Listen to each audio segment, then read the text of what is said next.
اعوذ باللہ من الشیطان الرجیم۔ میں اللہ کی پناہ مانگتی ہوں شیطان مردود سے۔ بسم اللہ الرحمن الرحیم۔ اللہ کے نام کے ساتھ جو بہت مہربان اور نہایت رحم فرمانے والا ہے۔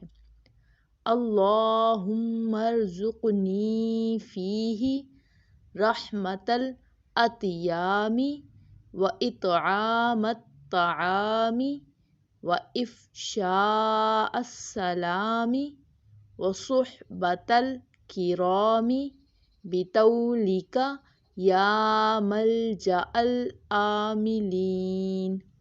اے اللہ، آج کے دن مجھے یتیموں پر رحم کرنے، ان کو کھانا کھلانے اور کھلے دل سے سب کو سلام کہنے اور شرفاء کے پاس بیٹھنے کی توفیق دے اپنے فضل سے۔